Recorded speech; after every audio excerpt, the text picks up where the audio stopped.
Orang yang berakidah Asy'ariyah, bid'ah tak? Bid'ah. Okey, kalau Rasulullah mengatakan siapa yang fatrahnya ikut sunnah dapat petunjuk, siapa yang fatrahnya ikut bid'ah sudah sesat.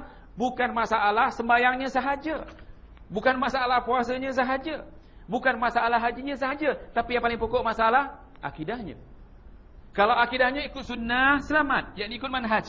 Kalau akidahnya ikut bid'ah ke kanan ke kiri, jangan katakan bahawa antum golongan orang yang selamat. Jadi, ku anfusakum wa ahlikum nar, selamatkan diri kamu dan kamu daripada melencong ke kiri ke kanan, ikutlah manhaj yang lurus ni. Ini conclusionnya. Kalau saya tak kuliahkan begitu panjang, orang tak faham. Allah Subhanahu wa taala turunkan nabi 23 tahun sahabat ditarbiyah. Kita berapa orang yang baru kenal sunnah, tetapi bila berkatakan akidah ustaz ni lembik, boring. Bila nak sampai game nak cerita akidah. Tahu game? Taman. Bila cerita bid'ah, ustaz ni tak cerita lain, bid'ah aja. Bila nak habis bid'ah? Manusia fatrahnya sudah bid'ah. Nak katakan tadi, beri jawapan. Beri contoh. Ibadah orang kita ni yang tak ada bid'ah dalamnya. Beri contoh. Alangkah cantiknya tadi kita solat. Pak Imam kita, Allahu Akbar. 6 perkara tidak disebut. Biasanya kalau di masjid lain apa dibuat? Paling-paling baca Qul a'udzu birabbin nas.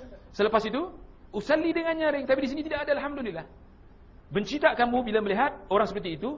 Kalau kamu merasa benci, bermakna fatrah antum selamat, fatrah kamu selamat. Tetapi kalau suka, fatrah kamu belum selamat. Begitu juga dalam bab-bab yang lain. Dulu kita mengatakan bid'ah itu tahlilan bid'ah, bukan itu saja. Berjanji bid'ah, bukan itu saja. Bid'ah yang paling takut ini, bid'ah yang ke kanan atau ke kiri. Kita hanya ada satu sabil. Ayatnya baca sekali. Wa anna hadza sirati mustaqima fattabi'uhu wa la tattabi'us subula fatafarraqa bikum an sabilihi dzalikum wasaqum bihi la'allakum tattaqun. Yang disuruh mengikut jalan ini adalah Allah yang suruh, itu wasiat. Sekarang saya nak tanya, kita di jalan mana? Tentulah jalan yang ni. Jadi firqah-firqah yang terperangkap, apapun namanya sekarang, tetapi di dalamnya ada yang ini, ada yang ini, ada yang ini, ada yang ini, ada yang ini, jangan masuk, tinggalkan. Jangan takut kehilangan yang ke kanan ke kiri, tapi takutlah kehilangan ni, jalan Allah Subhanahu wa taala. Jangan takut kehilangan jalan ke kanan kiri, tapi kita takut kehilangan jalan Allah ni. Manhaj. Tapi dia mengatakan, ustaz, tak apalah. Saya kalau akidahnya ikut salaf, tetapi kalau fadailul amalnya ikut, bukan, itu ikut tabligh. Katakan kepada mereka, dalam manhaj salaf semua ada sebab Quran dan hadis. Dalam manhaj tabligh banyak yang kurang. Contohnya sembahyangnya pun tak beres. Oh, kalau cari fadailul amal, cari tabligh. Boleh sebut kat mana tabligh sini ya? Boleh tak? Tablighi. Tablighi artinya tabligh. Kalau semangat juangnya saya pakai ikhwan. Apakah dalam manhaj salaf tidak ada semangat juang? Dalam manhaj salaf kan Quran dan hadis semuanya ada. Al-yauma akmaltu lakum dinakum wa atmamtu alaikum ni'mati wa raditu lakumul Islam madina. Dalam manhaj salaf ada Quran hadis semua ada. Fadailul amal. Kok cari fadailul amal keluar kat sini? Kat tabligh kat sini ada fadailul amal. Sebab kita bercakap Quran dan hadis. Fadailul amal ahli sunnah wal jamaah dia pakai sanad, tapi fadailul amal orang-orang tabligh tak pakai sanad. Tahu sanad sekarang? Hadis-hadis mungkar pun dipakai. Tapi kita fadailul amal kita adalah hadis-hadis yang sahih sahaja. Sebab kita ada ilmu sanad. Ingat tak? Minggu lepas kata Ibnu Mubarak, al-Islam al-isnadu minal Islam. Laula al-isnadu laqala ma syaa wa syaa. Sanad itu daripada Islam. Kalau tidak kerana menjaga Islam ini dengan sanad, maka orang akan berkata semaunya. Mungkin ini juga sudah dipahami. Apa saja yang dinasabkan kepada Allah dan Rasulnya mesti ada sanadnya. Kalau Quran ada surahnya. Kalau Quran ada ayatnya. Kalau Quran ada nombor ayatnya. Tetapi kalau hadis, pastikan ada perawinya. Dan perawinya dipastikan sahih. Kalau tidak sahih, perawinya tidak dipakai walaupun banyak macam mana datangnya. Tabligh, yang penting hadis. Apa hadis pun dipakai. Bagi kita tidak. Hadis mesti ada sanadnya. Sanadnya yang sahih. Jadi saya katakan kepada tuan-tuan, manhaj mana yang kita pilih? Kalau kita pilih manhaj ni, kita selamat. Sekarang Mu'tazilah mengatakan ahli sunnah wal jamaah salafi lagi. Jahamiyah mengatakan juga ahli sunnah wal jamaah salafi.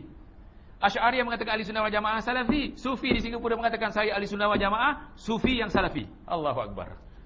Begitu juga yang sini Qadariyah Syiah. Syiah yang bergerak di Singapura mengatakan kami Syiah tapi Syiah yang salafi. Begitu juga ikhwan. Sekarang ikhwan mengatakan kami paling salafi. Begitu juga tabligh mengatakan sekarang ada satu ceramah di Singapura. Cuma tidak direkam kepada saya. Akan diberikan kepada saya. Dia mengatakan kami tabligh yang salafi. Cuba tengok kami pakai tak isbal, kami piara janggut, kami sembahyang berjamaah. Itu salafi. Kami bukan melihat kepada amalan luaran antum, kerana Allah mengatakan innallaha la yanzuru ila suwarikum walakin yanzuru ila ma fi qulubikum wa a'malakum. Ini hadis. Allah tidak melihat luaran kamu, tapi yang dilihat dulu akidah kamu. Kalau akidahnya menyeleweng, habis hebat macam mana pun tak diterima oleh Allah SWT. Bukankah anda katakan berkali, kalau akidah kita dah menyeleweng, semua amalan kita batal. Apa ayatnya? La in asyrakta la yahbatanna amaluka wa la takunanna minal khasirin. Jika engkau melakukan syirik, pasti engkau akan menjadi orang yang rugi.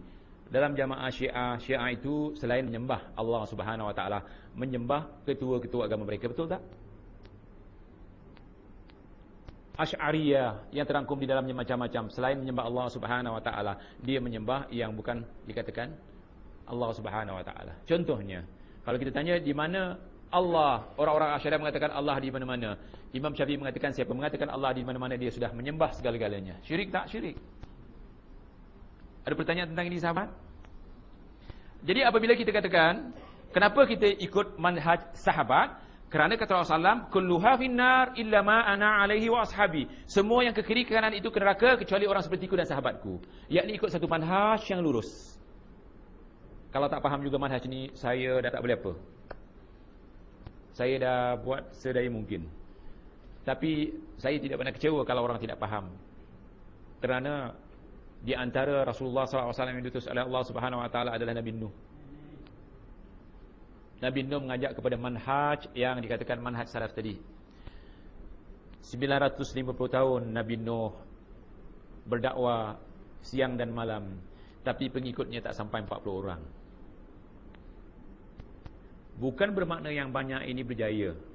Yang berjaya bila kita membawa manusia di permukaan bumi ini menemui Allah, membawa akidah yang selamat. Itulah kejayaan. Banyak tetapi kagusa sail, seperti buih laut, tak ada makna. Ataupun buih air. Jadi mudah-mudahan yang di depan saya ini semua adalah orang-orang yang mengikut manhaj salaf. Tinggalkan yang kiri kanan. Besok kita menemui Allah tidak ditanya yang ke kanan dan ke kiri itu, tapi yang ditanya yang lurus. Ada persoalan insya-Allah?